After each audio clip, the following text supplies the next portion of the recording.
Good morning friends. I hope आप सब अच्छे होंगे। आपका स्वागत है आपके अपने YouTube channel current affairs for exam में। चलिए आज दिनांक 16/5/2025 की प्रश्नावली शुरू करते हैं। अपने Q4 फाइनेंशियल ईयर 2025 परिणामों में निम्नलिखित में से किस बैंक ने शुद्ध लाभ में 33% की वृद्धि दर्ज की है? बंधन bank, HDFC bank, axis bank, Canara bank.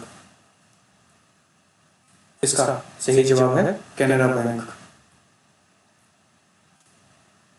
वित्त वर्ष 2025 की चौथी तिमाही के नतीजों में कैनरा बैंक ने शुद्ध लाभ में 33% की वृद्धि दर्ज की है, जो पिछले वर्ष की समान अवधि में 3,757 करोड़ रुपए की तुलना में 5,004 करोड़ रुपए तक पहुंच गया है। चलिए अगले प्रश्न पर आते हैं। चक्रवात शक्ति का नाम निम्नलिखित में से किस देश द्वारा सुझाया गया है? भारत, नेपाल, श्रीलंका, भूटान। इसका सही जवाब है श्रीलंका। चक्रवात शक्ति का नाम श्रीलंका द्वारा सुझाया गया है। यह उस प्रणाली का हिस्सा है जिसमें बंगाल की खाड़ी और अरब सागर की सीमा से लगे क्षेत्र में उष्णकटिबंधीय चक्रवातों के लिए नाम देते हैं। शक्ति का नाम अप्रैल 2020 में पृथ्वी विज्ञान मंत्रालय द्वारा प्रकाशित 169 चक्रवात नामों में सूचित का हिस्सा है। चलिए अगले प्रश्न पर आते हैं। ब्रिक्स ऊर्जा मंत्रियों की बैठक 2025 हाल ही में निम्नलिखित में से किस देश में आयोजित की गई? रूस, चीन, ब्राजील, दक्षिण अफ्रीका। इसका सही जवाब है ब्राजील। ब्रिक्स ऊर्जा मंत्री की बैठक 2025 हाल ही में ब्राजील में आयोजित की गई। ऊर्जा मंत्री मनोहर लाल खट्टर ब्रिक्स ऊर्जा मंत्री की बैठक में भाग लेने के लिए ब्राजील की आधिकारिक यात्रा पर हैं। इस वर्ष ब्रिक्स ऊर्जा मंत्री की बैठक का विषय है समावेशी और सतत वैश्विक शासन के लिए वैश्विक दक्षिण सहयोग को सशक्त बनाना। चलिए अगले प्रश्न पर आते हैं। निम्नलिखित में से किस देश की माइक्रोबायोलॉजिस्ट मारियम हंगेरिया को विश्व खाद्य पुरस्कार 2025 से सम्मानित किया गया है? Peru, Brazil, Chile, Argentina. इसका सही जवाब है ब्राजील।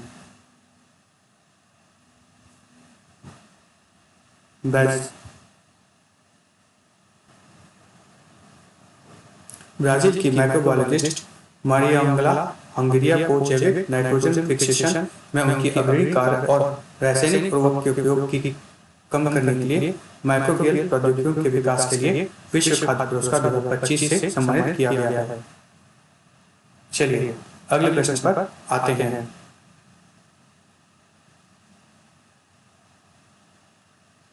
निम्नलिखित में से किस राज्य ने हाल ही में ब्लैकस्टोन समूह की सहायक कंपनियों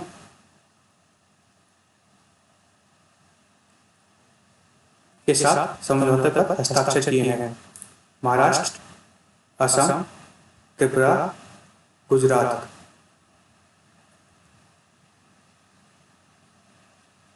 इसका सही जवाब है महाराष्ट्र। महाराष्ट्र राज्य ने हाल ही में ब्लैकस्टोन समूह की सहायक कंपनियों XSIO लॉजिस्टिक पार्क और होराइजन इंडस्ट्रियल पार्क के साथ एक समझौते पर हस्ताक्षर किए हैं। चलिए अगले प्रश्न पर आते हैं। निम्नलिखित में से किस राज्य ने के श्री हरि LR भारत के 86वें ग्रैंड मास्टर बने? केरल, आंध्र प्रदेश, कर्नाटक, तमिलनाडु। इसका सही जवाब है तमिलनाडु। तमिलनाडु के श्री हरि LR भारत के 86वें ग्रैंड मास्टर बने। पहले भारत के ग्रैंड मास्टर श्री विश्वनाथन आनंद थे, जिन्होंने 1988 में यह खिताब हासिल किया था। पहली भारतीय महिला ग्रैंडमास्टर श्री कोनेरू हम्पी थी। चलिए अगले प्रश्न पर आते हैं। फीफा ने निम्नलिखित में से किस देश से अपना निलंबन हटा लिया है? Pakistan, Congo, Sudan, Nigeria. इसका सही जवाब है कांगो। फीफा ने कांगो गणराज्य के फुटबॉल महासंघ पर से अपना निलंबन हटा लिया है। चलिए अगले प्रश्न पर आते हैं।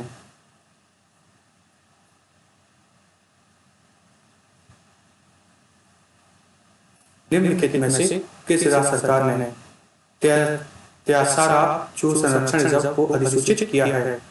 हिमाचल प्रदेश, केरल, आंध्र प्रदेश, कर्नाटक। इसका सही जवाब है हिमाचल प्रदेश।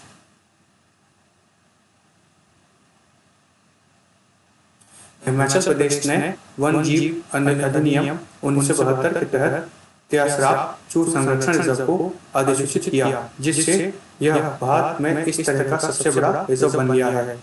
स्पीति घाटी में स्थित इस रिजर्व का उद्देश्य उच्च ऊंचाई वाले जैव विविधता और हिमतेलियों के आवासों को रक्षा करना है।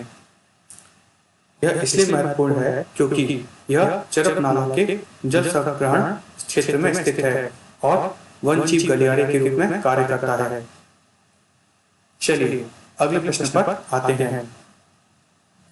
12 दिवसीय सरस्वती पुरुष टुल्लू निम्नलिखित में से किस राज्य में मनाया गया? महाराष्ट्र, पंजाब, हरियाणा, तेलंगाना। इसका सही जवाब है तेलंगाना। तेलंगाना के कालेश्वरम में 12 दिवसीय सरस्वती पुरुष कालू मनाया जाता है। यह भूमिगत सरस्वती नदी की पूजा के लिए समर्पित है, जो कालेश्वरम में त्रिवेणी संगम में गोदावरी और प्राणहिता नदियों से मिलती है। चलिए अगले प्रश्न पर आते हैं।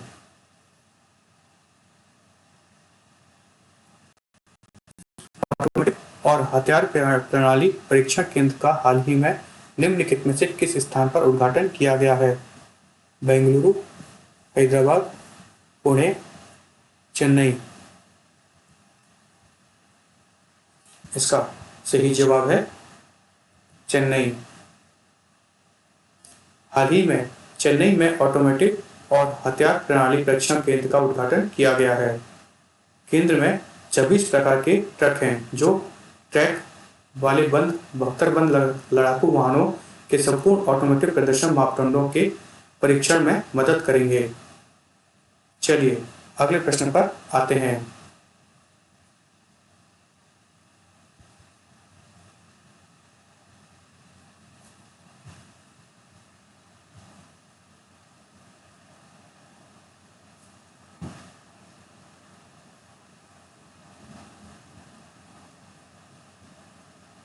उत्तर प्रदेश राज्य मंत्रिमंडल ने बीज पार्क स्थापित करने के लिए प्रस्ताव को मंजूरी दी है, जिसका नाम किस पूर्व प्रधानमंत्री के नाम पर रखा जाएगा?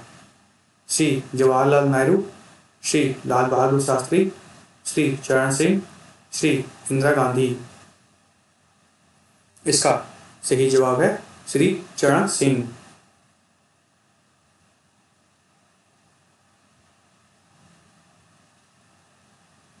उत्तर प्रदेश राज्य मंत्रिमंडल ने बीज पार्कों की स्थापना के प्रस्ताव को मंजूरी दे दी है, जिनका नाम पूर्व प्रधानमंत्री चौधरी चरण सिंह के कृषि में योगदान के सम्मान में उनके नाम पर रखा जाएगा। उत्तर प्रदेश सरकार 5 अत्याधुनिक बीज पार्क स्थापित करने जा रही है, जिनमें से प्रत्येक राज्य के 5 कृषि आर्थिक क्षेत्रों में एक पार्क स्थापित करने की योजना है। पहला बीज पार्क लखनऊ के अटारी क्षेत्र में विकसित किया जाएगा। चलिए अगले प्रश्न पर आते हैं। निम्नलिखित में से किस राज्य सरकार ने साइबर अपराध रिफंड में तेजी लाने के लिए पोर्टल लॉन्च किया है? गुजरात, असम, त्रिपुरा, मणिपुर। इसका सही जवाब है गुजरात।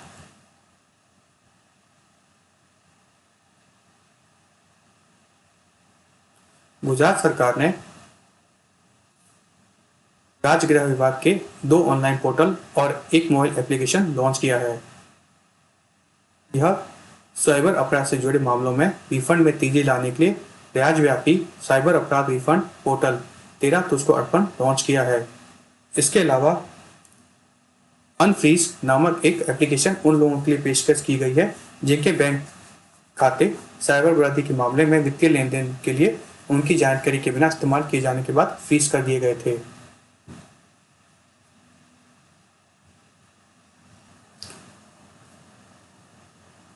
सीएम ने आय प्रगति पोर्टल लॉन्च किया है जो मामलों की जांच के बारे में समय पर और सटीक अपडेट देगा।